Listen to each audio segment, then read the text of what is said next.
Bom dia, irmãos. Bom dia. Sejam bem-vindos. É bom ver-vos cá. É bom também vermos pessoas que nas suas férias se juntam a nós. Então sejam bem-vindos e são sempre muito bem-vindos no nosso coração, assim como o meu sobrinho, os meus sobrinhos lá atrás também são sempre bem-vindos. Já faz uns anos que eles não vinham cá, então foi bom tê-los cá connosco. Vamos então começar. Vamos consagrar o euro missionário.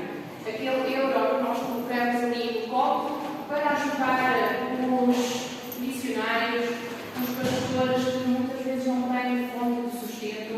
Então este euro missionário vai ajudar no seu sustento. Pastores, obreiros, missionários que ajudam a expandir a palavra do Senhor por terras onde normalmente ela não é conhecida. Vamos então consagrar o euro missionário.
Então, irmãos, todos nós temos sonhos, sobretudo de sermos felizes algum dia. A busca por esta felicidade faz-nos traçar metas, faz-nos traçar objetivos que nos fazem olhar para o futuro com a esperança de que, se as cumprirmos, poderemos chegar à bem-aventurança. Então, devemos colocar Jesus no centro da nossa vida. Em vez de olharmos para os nossos sonhos, para as nossas metas, a nossa meta deve ser Jesus. A felicidade é algo indispensável para cada um de nós, bem sabemos. Mas como poderemos ser verdadeiramente felizes? A resposta é muito simples.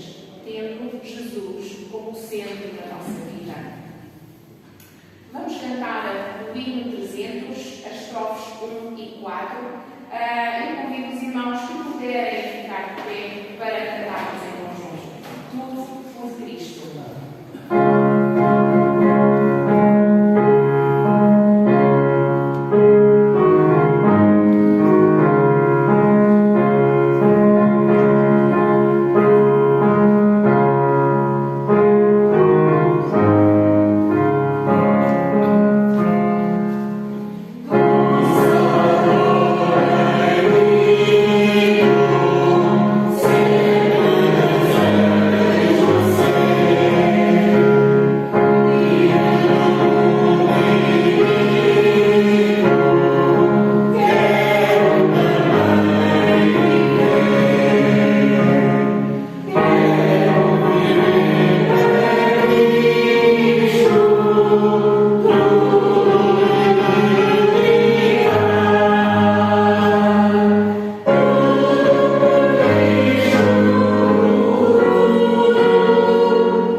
venha e cuida de nós como se fôssemos a única pessoa do mundo e nos dá a certeza de que não estamos sozinhos. É Ele quem deseja ser o nosso amigo e se relacionar connosco através da oração.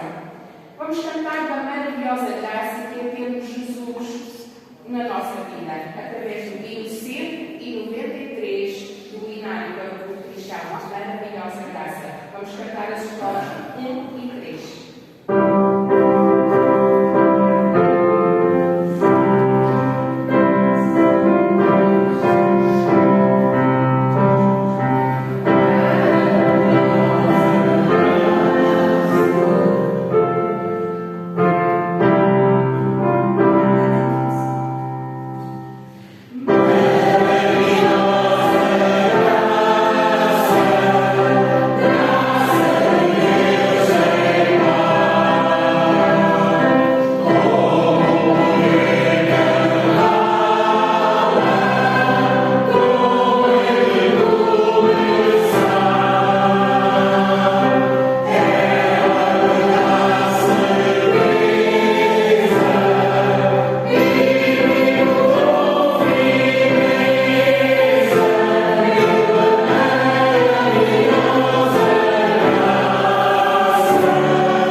pecados e ter acesso a Deus. Ele também promete estar conosco e nos ajudar a vencer as dificuldades. Deus promete o Espírito Santo e a acusar, e no fim teremos vida eterna com Ele, livres do pecado e do sofrimento. Vou pedir ao irmão Cláudio que nos faça uma leitura bíblica em Filipenses 4, numa primeira fase os versículos 1 a 9 e por último o versículo 19. Portanto, meus irmãos, a quem amo e de quem tenho saudade, vocês que são a minha alegria e a minha coroa, permaneçam assim firmes no Senhor, ó amados. O que eu rogo a Evódia também, assim Sintique, é que vivam em harmonia no Senhor. Sim, e peço a você, leal companheiro de julgo, que os ajude, pois lutam ao meu lado na causa do Evangelho. Complemente e meus demais cooperadores. Os seus nomes estão no livro da vida. Alegrem-se sempre no Senhor. Novamente direi, alegrem-se. Seja a amabilidade de vocês conhecida por todos. Perto está o Senhor. Não andem ansiosos por coisa alguma, mas em tudo, pela oração e súplicas e com a ação de graças, apresentem seus pedidos a Deus. E a paz de Deus, que excede todo o entendimento, guardará o coração e a mente de vocês em Cristo Jesus. Finalmente, irmãos, tudo o que for verdadeiro, tudo o que for nobre, tudo o que for correto, tudo o que for puro, tudo o que for amável, tudo o que for de boa fama, se houver algo de excelente ou digno de louvor, pensem nessas coisas. Ponham em prática tudo o que vocês aprenderam, receberam, ouviram e viram em mim, e o Deus de paz estará com vocês. O meu Deus suprirá todas as necessidades de vocês, de acordo com as suas gloriosas riquezas em Cristo Jesus. Obrigada. Quão bom é nos sentirmos habitados por esta paz, por esta segurança que o Senhor nos dá. E se vamos cantar agora o hino 375, que diz segurança, vivo feliz, pois sou de Jesus. Vamos então entoar, eu peço aos irmãos para ficar de pé, quem puder. Os irmãos todas vão fazer o levantamento dos dízimos e ofertas enquanto entoamos este hino. Thank you.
esqueça de render o louvor, Pai.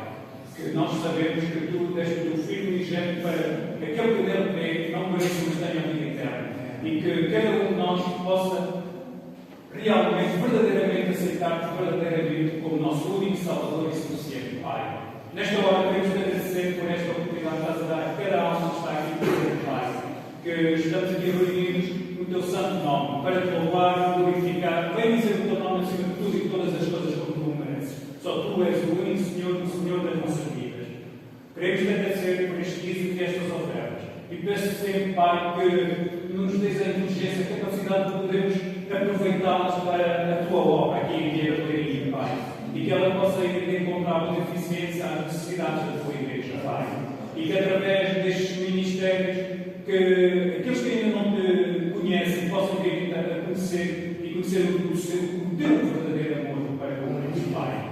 Ó Pai, também peço que seja com este culto que Tu possas aceitar o Teu trono de graças, seja para a honra e glória do Teu nome, Pai. No nome do Teu Filho, Jesus Cristo, e tudo que agradecemos o perdão dos nossos pecados. Amém.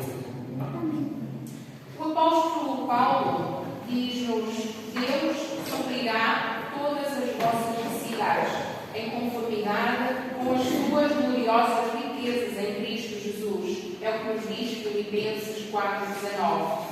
Estas necessidades serão supridas tanto de forma material como espiritual. A nós depende apenas e única exclusivamente confiar no Senhor e deixarmos à sua divina providência.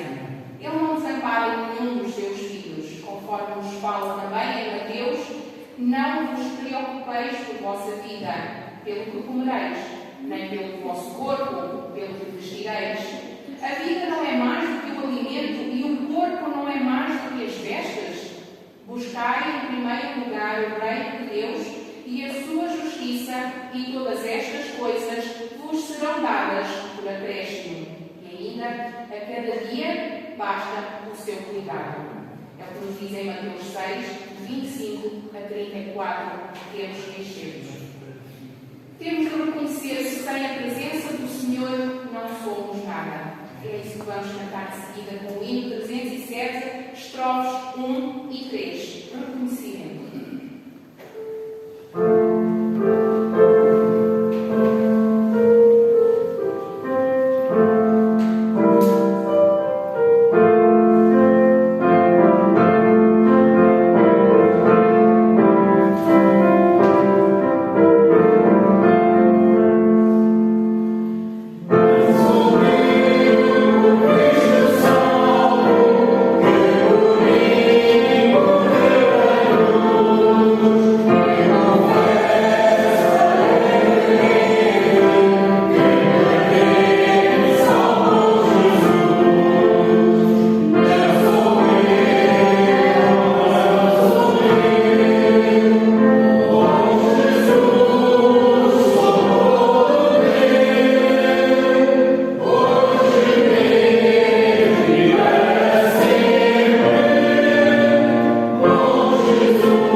Em relacionamentos errados, na moda atual, nos entretenimentos pobres de valores morais, dos livros, etc. No entanto, não a encontramos.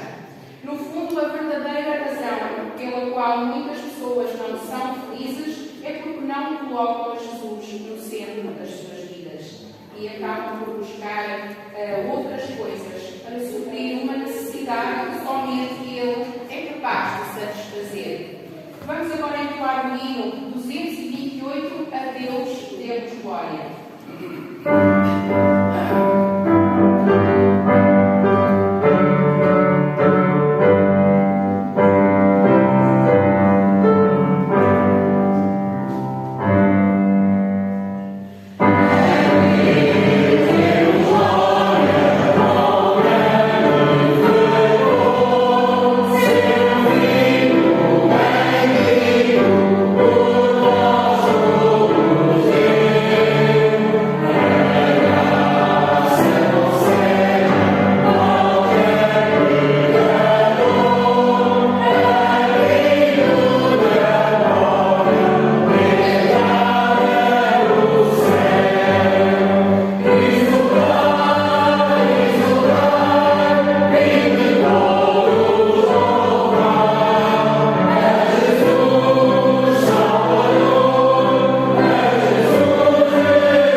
Pois não existe nenhum seguidor genuíno de Cristo que não tenha que renunciar a si mesmo diariamente. Sabemos que negar a nós mesmos não é fácil. É o mesmo que entrar pela porta estreita, pelo caminho da salvação, quando temos uma porta tão larga ao lado. Mas o caminho da salvação é o único que nos interessa. Vamos cantar 2 corinhos para partilharmos as incríveis bênçãos que Deus derrama sobre nós diariamente. São 2 corinhos bem pequenos, rápidos, mas que transmitem uma mensagem muito grande e que nos devem encorajar a cantar, a falar das bênçãos que o Senhor nos dá todos os dias. Então vamos cantar o coro 9 e o coro 23 do livro verde, Incontáveis milhões e cantarei das bênçãos do Senhor.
Bom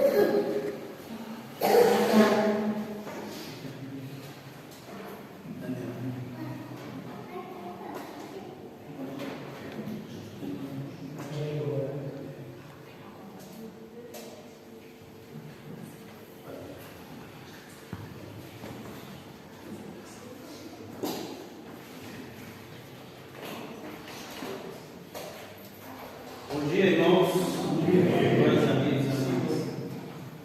Hoje estamos novamente na casa do Senhor, onde nós buscamos o nosso refúgio, é onde nós recebemos as misericórdias do Senhor de forma especial, de forma diferente.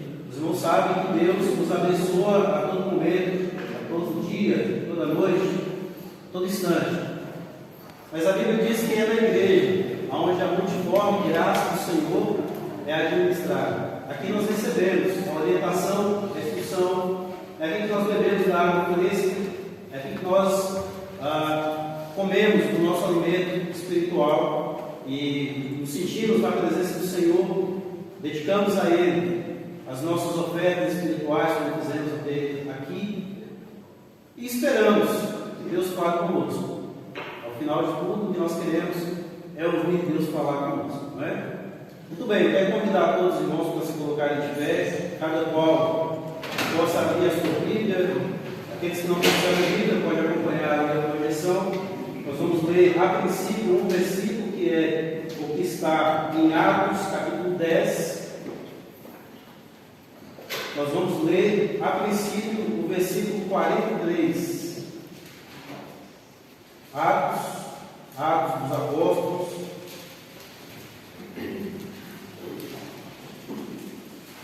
capítulo 10, versículo 43. Vamos começar nesse versículo, depois faremos outras leituras ainda no capítulo 10 de Atos.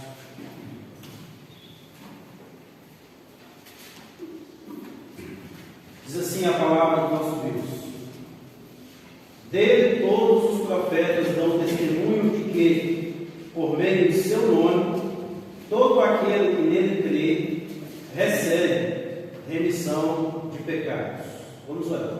Amado Deus, querido Pai, Pai do nosso Senhor e Salvador Jesus Cristo, ó Deus das nossas vidas, Deus da nossa existência, Senhor nosso, nós queremos, ó Pai, lhe agradecer pela noite que o Senhor nos concedeu, noite de paz. Queremos lhe agradecer por esta manhã e que logo nas primeiras horas já podemos estar na tua casa. Queremos, ó Deus, também lhe pedir que receba as nossas ofertas espirituais que entregamos no teu altar esta manhã. Receba as nossas orações, os nossos cânticos. Receba-nos na tua presença, que as nossas falhas, que os nossos erros não sejam suficientes para nos afastar de ti. E ainda pedimos a ti, ó Pai, fala conosco através da meditação da tua palavra. Nos ensine, ó Deus, algo que precisamos aprender esta manhã. E que a tua palavra, ela não volte vazia, mas que ela produza o efeito esperado no coração do Senhor. E ainda pedimos por derradeiro que o Senhor perdoe por misericórdia todos os nossos pecados. São essas as bênçãos que pedimos e também as que agradecemos, confiados no poderoso nome de Jesus. Amém. Os irmãos podem sentar, abençoe cada um.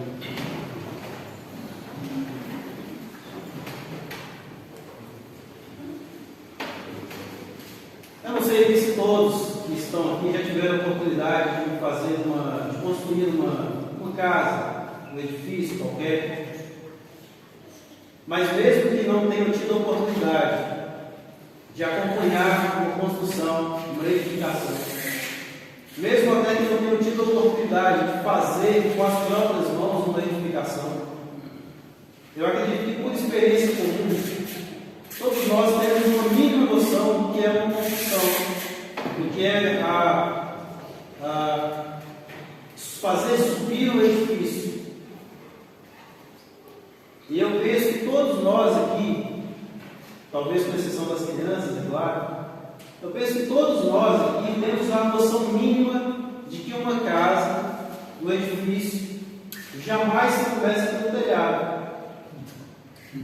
Isso não é verdade? Não se começa a fazer uma casa pelo telhado. Não se começa a fazer uma casa pelas paredes. Mas há algo que é fundamental, e a palavra aqui já diz: fundamental, fundamento.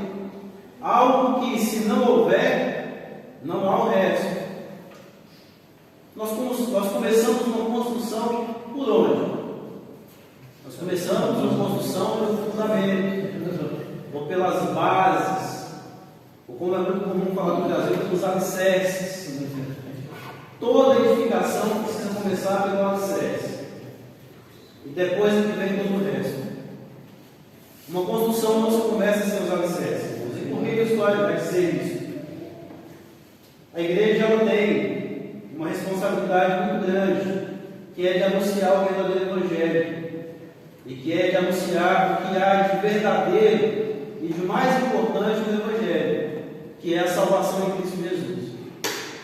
A nossa vida cristã ela é muito mais complexa, ela tem muito mais assuntos do que propriamente a salvação. Mas é pela salvação que se começa tudo.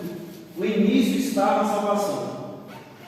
Uma vida em igreja, uma vida cristã, ela não existe, ela simplesmente não existe, se não houver, primeiramente, uma transformação de vida a partir de Cristo Jesus. Nós até podemos conseguir enganar os outros, nós podemos até conseguir enganar a nós mesmos, passando algum tempo enquanto irmãos, enquanto membros de igreja, mas se de fato não houver anteriormente uma transformação de vida em Cristo Jesus, todo o resto vai desmoronar. Há uma passagem interessante em Mateus, no capítulo 7, em que há aqui uma referência a dois construtores. E a Bíblia diz que o homem prudente é considerado, o homem sábio, aliás, é considerado aquele construtor prudente que constrói a sua casa sobre a rocha. E depois dão-se os rios, as tormentas, os vendavais, e pode até derrubar aquelas paredes, mas aquela construção permanece, porque ela foi construída na rocha. E há também um construtor imprudente, que constrói a sua casa sobre a areia. E depois dão-se os rios, os vendavais, as enchentes, as chuvas, e levam tudo aquilo. Por quê? Porque não havia base, não havia fundamento. No que diz respeito à salvação, nós precisamos aprender que quem está no centro da nossa salvação é Jesus Cristo, nosso Senhor. E eu até diria mais, eu optei por usar o termo do centro, da centralidade, para tentar, num primeiro momento, facilitar o nosso entendimento. Porque o mais correto seria dizer que a unicentralidade, ou seja, só há um único vértice, só há um único centro, só há um único polo, que é Jesus Cristo. Tudo que está no entorno é sobra. No final das contas, o que importa é Cristo estar como sendo único, como nós vimos aqui agora como projetado. O caminho, a verdade e a vida. Não há mais nada. Na nossa carreira cristã, as demais coisas vêm sendo acrescentadas. Então, aqui, para comparar o nosso paralelo, vamos imaginar que a nossa vida cristã, seja de quantos anos for, há crentes que têm uma vida cristã de 5 anos, outros de 20, de 30, não importa o tamanho da sua vida cristã. A minha já vão lá quase 20 anos. Não sei quanto tempo mais eu terei de vida cristã. Pode ser que Cristo volte hoje à tarde e não passe dos 20. Mas pode ser que eu demore ainda mais algum tempo, e eu ainda demore a correr por algum tempo, e a minha vida cristã vai a 30. Isso não importa. O que importa é, na base da nossa vida cristã está Cristo. Depois, todo o resto vai sendo construído ao longo do tempo. Portanto, entender sobre teologias, teorias bíblicas, tudo isso, irmãos, é bom, mas só faz sentido se você tiver tido uma experiência de conversão com Cristo. Porque nada disso servirá para mais nada se você você não tiver uma conversão em Cristo Jesus. Você vai viver e você vai morrer com conhecimento bíblico ou até científico, mas vai morrer sem salvação. Não vai importar nada. Então, o que importa para nós é sermos primeiramente salvos, depois nos construirmos. Ainda, antes de começarmos a meditar no texto que nós lemos, uma última referência. O apóstolo Paulo também fala em uma das igrejas que diz assim: nós construímos sobre o mesmo fundamento. Nós construímos sobre o mesmo fundamento. Porém, cada um de nós constrói com materiais diferentes sobre este fundamento. Todos nós recebemos o mesmo fundamento. Porém, uns constrói com ouro, prata e pedras preciosas, enquanto que outros, também sobre o mesmo fundamento, constrói com palha, madeira e feno. E ele disse que depois veio o fogo. E o fogo dá nessas casas. E o fogo pode consumir ou pode derreter a prata, o ouro e as pedras preciosas. Ou essas coisas podem resistir ao fogo. Mas o fato é que sobre a palha, o feno e a madeira não há resistência em relação ao fogo. O fogo destrói todas essas coisas. Mas ele diz que, seja como for, qualquer dos dois casos, o que importa é que aquele fundamento vai permanecer. Então o que acontece é, muitos de nós, quando recebemos a salvação em Cristo Jesus, depois tomamos os caminhos um pouco diferentes uns dos outros. Uns vão construir a sua casa espiritual com materiais resistentes, outros vão construir a sua casa espiritual com materiais perecíveis ao fogo. Mas o que importa no final das contas é que todos nós temos a mesma base. O que o apóstolo está dizendo é: nós somos salvos em Cristo Jesus. Este é o mesmo fundamento. Agora, uns de nós se dedicam mais ao estudo da palavra, outros se dedicam mais à oração, outros se dedicam mais a isso ou aquilo, outros se dedicam menos. O fato é que um dia vem Deus e cobra de nós os nossos talentos, e uns vão ter alguns talentos projetados para entregar ao Senhor, outros não vão ter talento nenhum para entregar ao Senhor.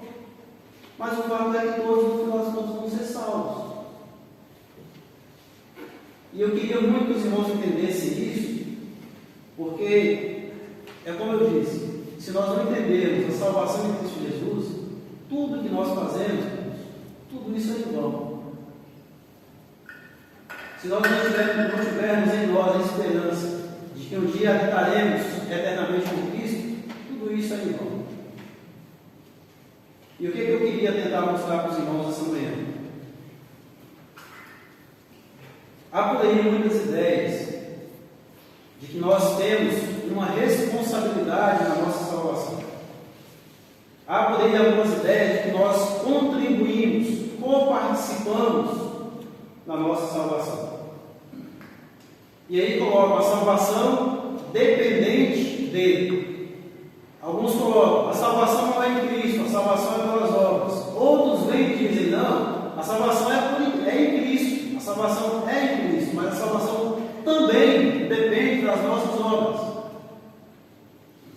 E tudo isso é engano, porque a nossa salvação está apenas e tão somente em Cristo. É por isso que nós não perdemos a nossa salvação, porque nós não fizemos nada para alcançá-la, nós não fizemos nada para mantê-la, nós não podemos fazer nada para perdê-la, porque Deus é soberano. Se Deus quis salvar você, Deus vai salvar você, porque Ele é soberano. Deus não pode ser frustrado. Se Deus pudesse ser frustrado, isso daria aso a muitas e muitas outras imaginações. Se Deus pode ser vencido, alguma coisa de errado está nessa história. E deveríamos repensar a nossa fé. Porque a nossa fé nós depositamos completamente no Senhor. Se Ele disse que nos ressuscitará naquele dia, é porque Ele vai nos ressuscitar naquele dia. independentemente do que nós façamos. Então o crente não perde salvação, porque ele não fez nada por ela. Eu não gastei um centavo pela minha salvação, e eu não gasto um centavo para mantê-la. Se os irmãos querem saber mais, eu não pedi previamente para ser salvo. Nós não pedimos para ser salvo. Um dia, quando nós nos apercebemos, nós já fomos salvos por Cristo. E agora nós passamos a entender o que é o contexto da nossa salvação. Pois bem, este texto que nós lemos, irmãos, está inserido em outro texto maior, no capítulo 10 de Atos, que conta a história, que narrou a história, que registrou o momento em que a salvação chegou à casa de um homem chamado Cornélio.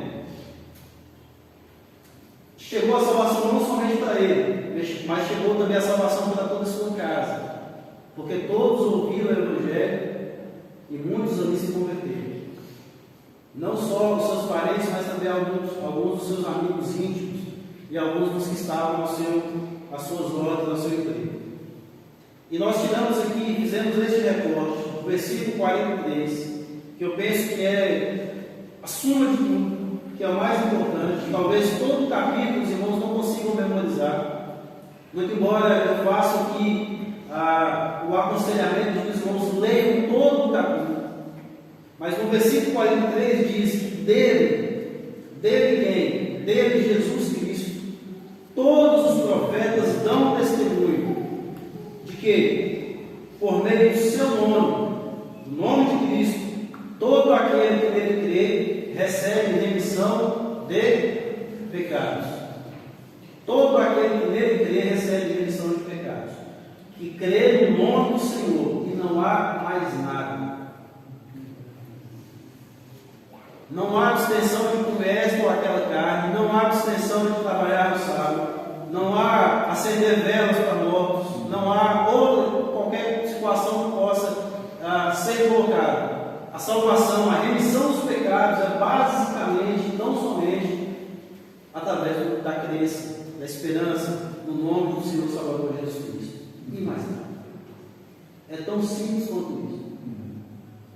É tão simples quanto isso. Agora, o que nós podemos aprender, irmãos e amigos, quando nós olhamos para essa história de Cornélio? Para fazer um resumo, a história foi assim. Diz a Bíblia que havia um certo homem chamado Cornélio.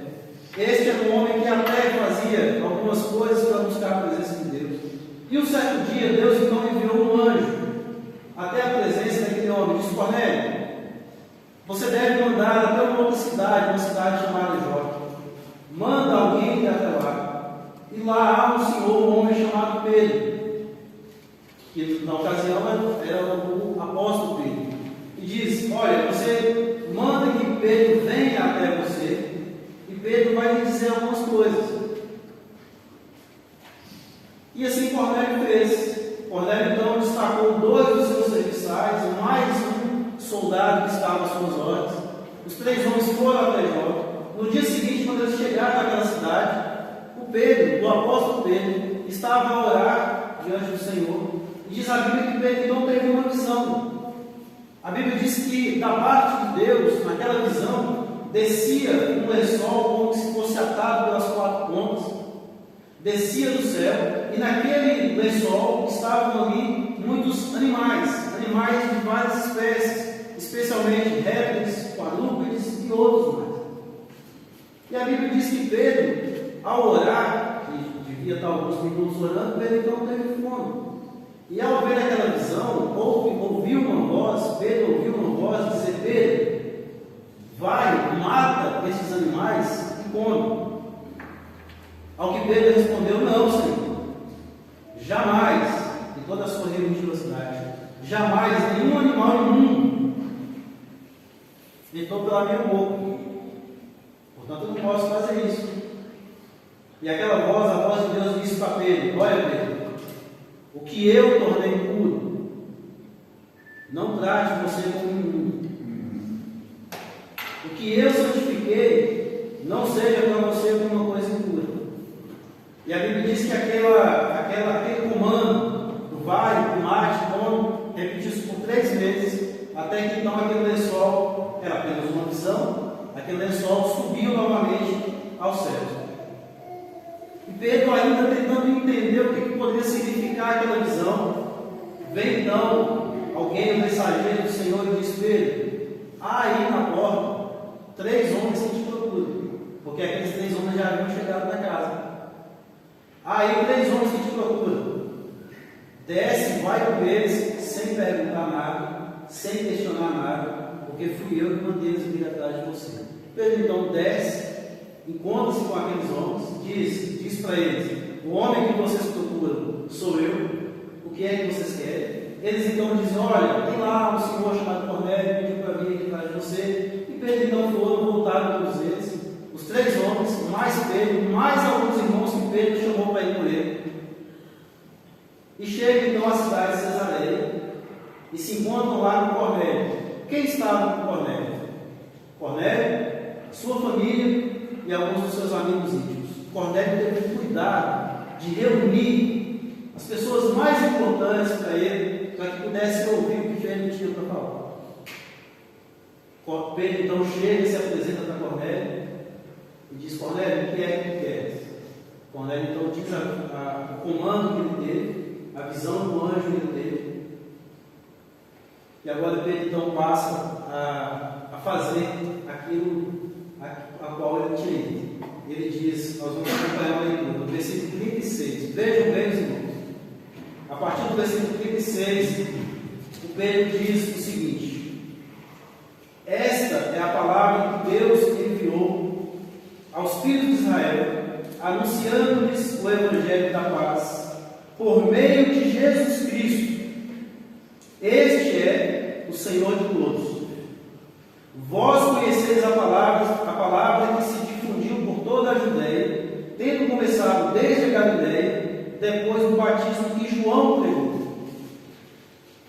Como Deus ungiu a Jesus de Nazaré com o Espírito Santo e com poder, o qual andou por toda parte, fazendo bem e curando a todos os oprimidos do diabo, porque Deus era com ele. E nós somos testemunhas de tudo o que ele fez na terra dos judeus e em Jerusalém, ao qual também tiraram a vida, pendurando no madeiro. E este ressuscitou Deus no terceiro dia e concedeu que fosse manifesto, não a todo o povo, mas as testemunhas que foram anteriormente escolhidas por Deus, isto é, a nós que comemos e bebemos com ele, depois que ressuscitou dentre os mortos, e nos mandou pregar ao povo e testificar que ele é quem foi constituído por Deus, juiz de vivos e de mortos. Dele todos os profetas dão testemunho de que, por meio de seu nome, todo aquele que nele crê recebe remissão de pecados. O que Pedro está a fazer aqui, em resumidas palavras? Pedro anunciou o evangelho que Cornélio precisava ouvir. Pedro disse: olha, lembra dos profetas? Os profetas não anunciavam alguém que viria. Os profetas lá do Antigo Testamento já não anunciavam o Cristo que via da parte do Senhor. Ele disse: pois bem, este Cristo, este enviado, é Jesus de Nazaré. Porque, irmãos, sabe qual é o grande problema? O grande problema é que muitas pessoas não atribuem aquele Jesus, aquele homem que nasceu de Maria, filho de José, filho de carpinteiro, que nasceu numa manjedoura, aquele homem simples, aquele que andava a pé, aquele que era marceneiro.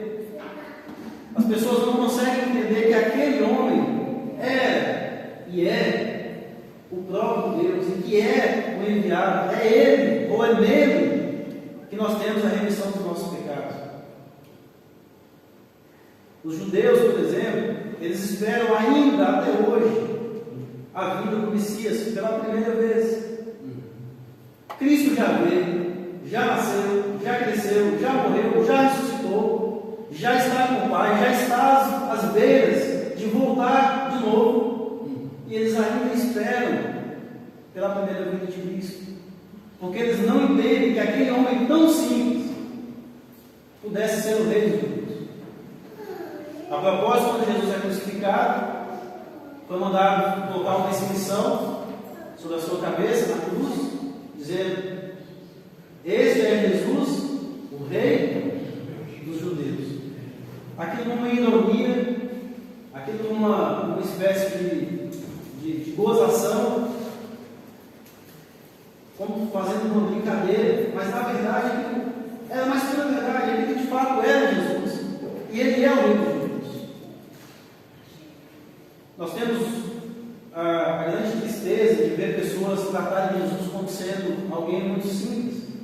O próprio Jesus chega para alguém, para Pedro, e pergunta: Pedro, quem é que as pessoas dizem que eu sou?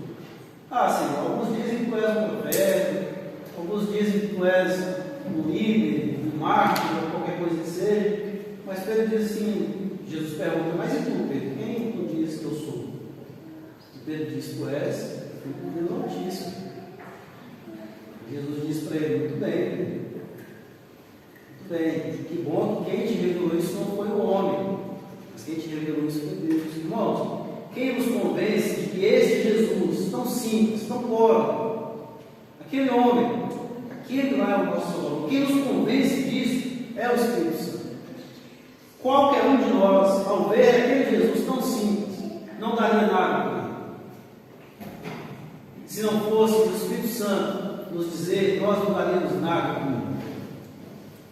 É o que Isaías escreve no capítulo 53, ele diz: Senhor, e quem acreditou na nossa pregação? Quem deu valor na nossa pregação? Porque ele disse: as pessoas passavam e viam Jesus com o rosto completamente desfigurado. Ele chega a dizer que Jesus era como alguém que não tinha formosura nenhuma. Mas ele também diz que aquele homem levou sobre si as nossas pisaduras. Ele diz que aquele homem foi que levou sobre si o nosso castigo. E que se hoje nós temos a paz, nós devemos a Ele. O castigo que hoje nos traz a paz foi experimentado e suportado por Ele. Então devemos sim acreditar que Jesus está no centro da nossa salvação. E tão somente isso. E eu queria fazer aqui rapidamente 3 destaques. A partir da vida de Cornélio. Os irmãos terem aqui um modelo, os irmãos entenderem, e de fato quem está no centro é Cristo e não o ser humano.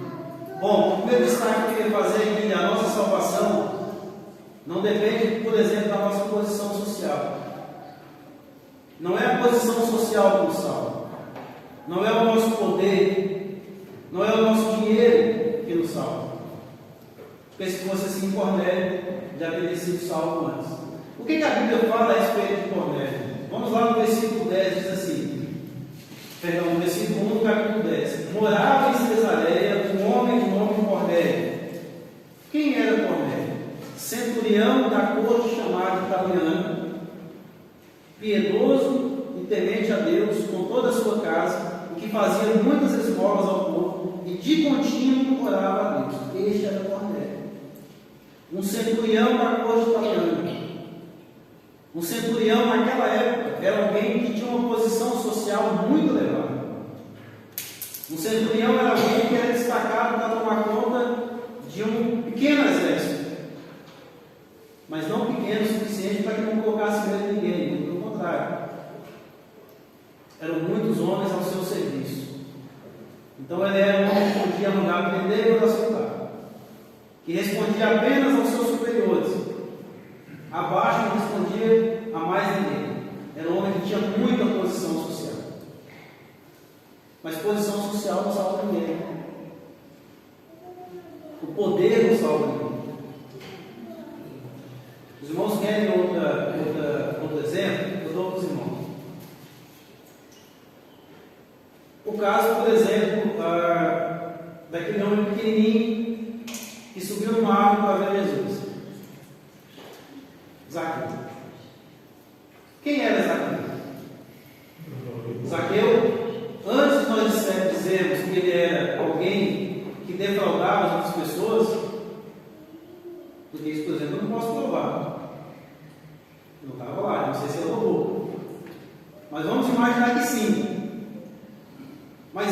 pensarmos nisso, quem era Zaqueu? Zaqueu era um alto funcionário público. Não era qualquer pessoa que tinha a prerrogativa de cobrar impostos do Império Romano. Mas mesmo assim a posição social dele não o impediu de ter que fazer um grande esforço para saber quem era Jesus. E os irmãos querem agora um exemplo no sentido contrário? Quer ver como é que uma posição social não diz nada a respeito da salvação de alguém? A Bíblia diz também para nós que quando Jesus foi crucificado, ele estava sozinho lá, não? Ele foi crucificado com 2 homens, um de cada lado. Todos os 2 homens eram, segundo a Bíblia, malfeitores. Eram ladrões.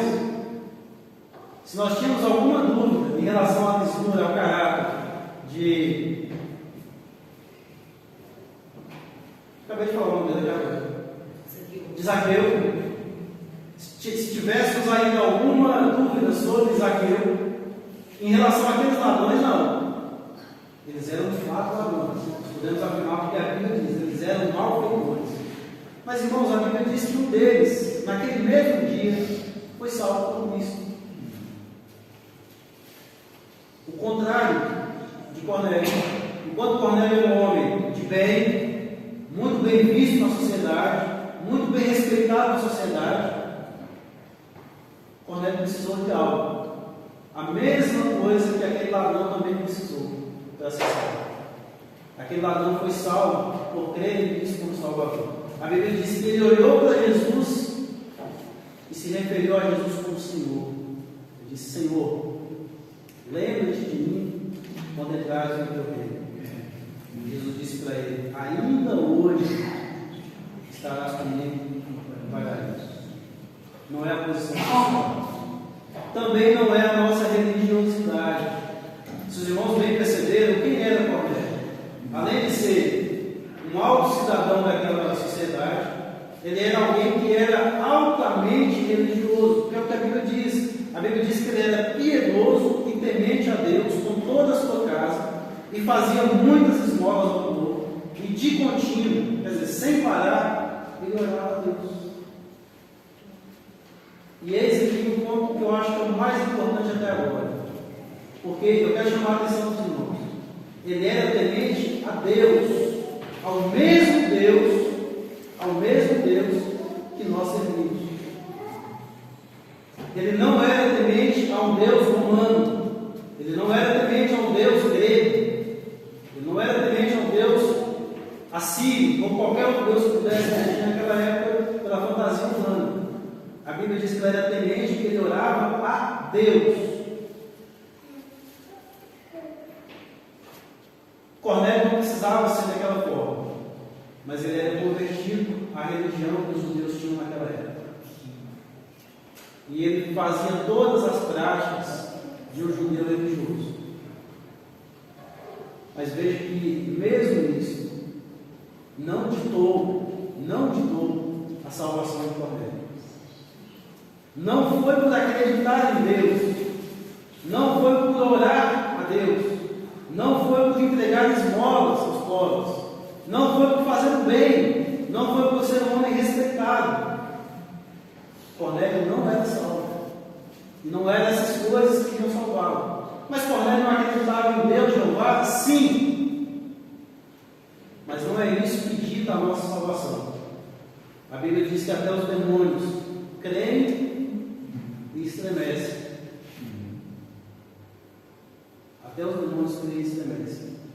Há uma passagem, bem rapidinho, uma passagem que fala que certa vez havia alguém endemoniado e chegou a servir naquela ocasião Jesus, e é óbvio, né? Jesus não ia deixar passar aquele momento. Jesus então expulsa aquele demônio, só que não era um demônio, era uma legião inteira deles.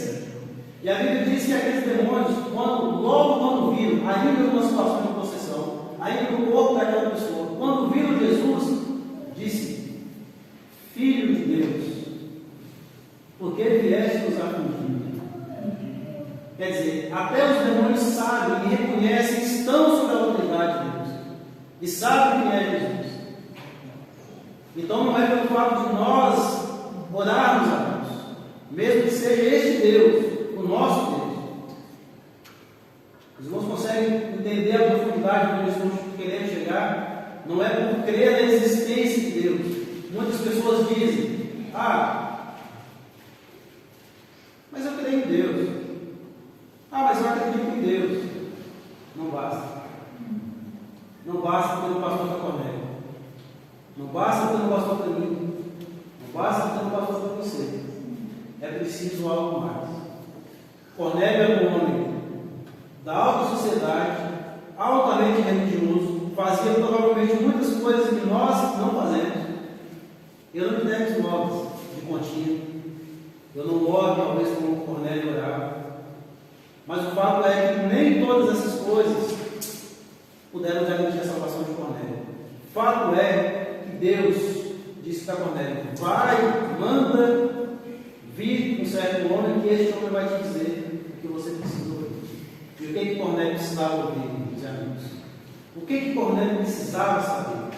Ele precisava saber que era no nome de Jesus que os nossos pecados são remedidos.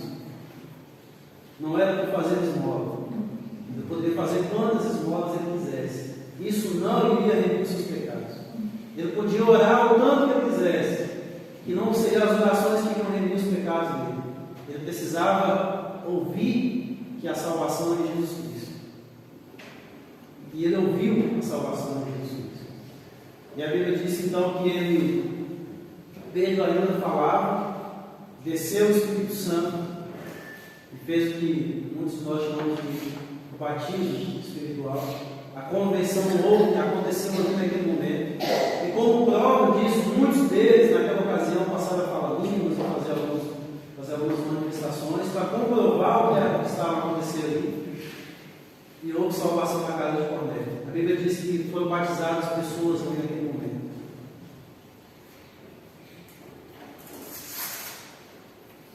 Toda e qualquer pessoa, por mais simples, por mais sofisticado que seja, precisa ouvir que é em Cristo a salvação.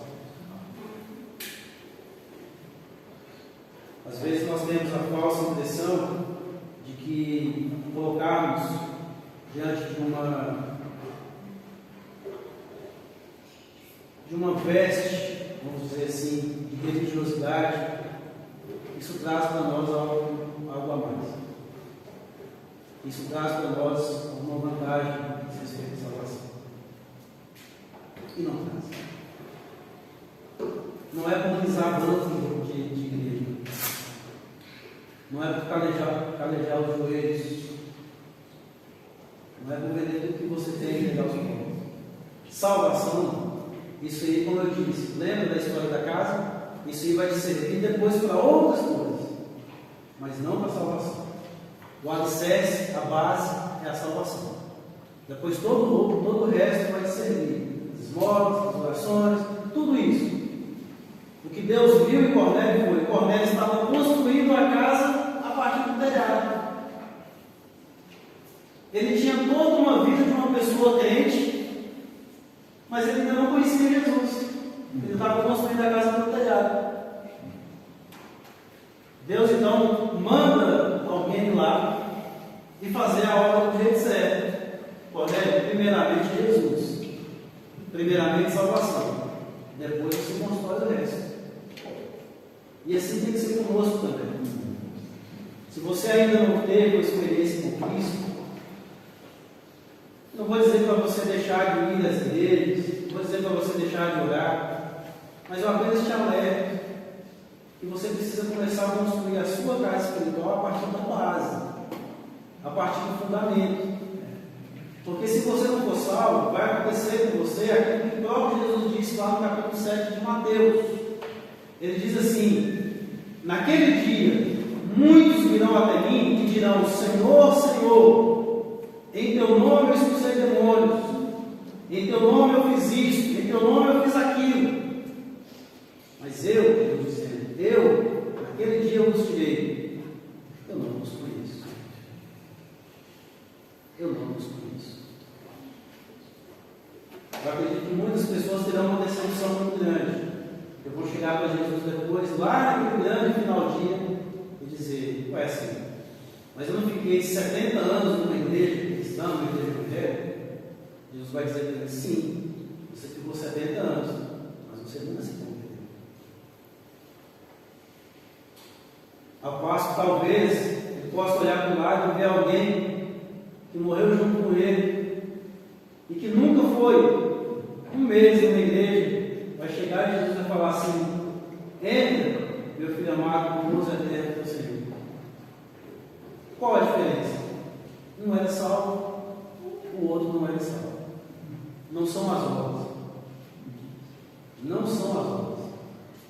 É a salvação em Cristo Jesus. Então, talvez seja a ocasião, se é o caso, de você repensar em quem você tem depositado a sua fé. Em quem você tem depositado o seu tesouro. Nós temos um hino muito bonito que fala assim, mas eu sei em quem tenho crido, estou bem certo, que é poderoso para guardar o meu tesouro até o dia final. Em quem nós temos crido? Quem é poderoso para guardar o seu tesouro? Em quem você tem depositado a salvação da sua alma? Se é na força do teu braço, se você tem tentado escalar socialmente para ser alguém importante, para que Deus possa dizer assim, olha, aquele homem lá na terra é importante demais, eu não posso deixar de salvar. Não é por aí. Não é por aí. Eu queria apenas agora, por último, terminar dizendo, irmãos, no versículo 38 nós lemos, como Deus ungiu a Jesus de Nazaré. Depois, no final, aí no versículo 38, diz assim, porque Deus era com ele. Versículo 40, a este ressuscitou Deus. Ele está falando de Jesus, este é Jesus. Ele está falando tudo que Deus fez em relação a ele. Então veja que nós temos alguém encaminhado, enviado por Deus para que pudesse trazer salvação para você. Depois não adianta apelar para Deus, porque Deus vai dizer assim, eu mandei o caminho, eu mandei a verdade e eu mandei a vida. O problema foi que você rejeitou. Você deu valor a muitas outras coisas, você deu valor à religiosidade, você deu valor às questões sociais, você deu valor ao dinheiro, você deu valor à sua própria natureza, e você não viu a salvação passar diante dos seus olhos. Cristo está aqui. E Cristo quer salvar. E Ele faz um convite e Ele diz, vinde a mim todos vós que estáis cansados, tomai sobre vós o meu jugo, porque ele é leve, meu fardo é leve. Que Jesus tem uma proposta irrecusável. O que Jesus está propondo para você? Ele está propondo trocar o seu fardo pesado, o fardo que você não consegue carregar, por um outro fardo. Não é que não seja um fardo, é um fardo, mas é um fardo leve e é um fardo suave. A proposta ela há de ser irrecusável. E qual é a sua resposta diante desse convite, dessa proposta? Espero que você faça sabiamente o que é necessário fazer. Vamos orar? Querido Deus, nós lhe agradecemos, ó Pai, pela salvação em Cristo Jesus. Nós lhe agradecemos, ó Deus, porque não é pela nossa força. Agradecemos, ó Deus, porque não é pela nossa inteligência, não é pela nossa juventude ou pela nossa velhice, não é, ó Deus, pela nossa simplicidade ou pela nossa sofisticação, mas é por Cristo Jesus. Obrigado, ó Deus, porque é da parte do Senhor que vem a nossa salvação. Ó Pai, nós queremos lhe pedir que, se porventura haja alguém aqui no nosso meio que ainda não fez uma decisão sincera, verdadeira ao lado de Cristo, que possa entender que Cristo está no centro da salvação, desprezar todas as demais coisas que distraem e concentrar-se tão somente no alvo da nossa soberana vocação, que é Jesus Cristo. Ó Deus, tem misericórdia de cada um de nós e nos ajude, ó Pai, a anunciar as verdadeiras boas novas de salvação, para que haja conversão de almas, para que haja Deus remissão de pecados. É o que nós pedimos, confiados, esperançosos, no poderoso nome de Jesus. Muito bem, irmãos, chegamos assim ao final, vamos para esse baixo, chegamos ao final do nosso trabalho. Desejo um bom dia para todos, um bom restante do domingo, uma boa semana, e se Deus quiser, se Deus Cristo voltar daqui até lá, nós possamos nos encontrar novamente aqui no domingo que vem. Sendo no próximo domingo, começamos com a EGD já às 10. Ok? Então no domingo que vem já retorna a EGD. Nós temos um compromisso da Escola Bíblica Dominical às 10h30. Às 10. Às 10. E depois a seguir o culto às 11 horas. Tá bem? Como já é de costume, a gente volta a fazer a partir do próximo domingo. Deus abençoe a todos.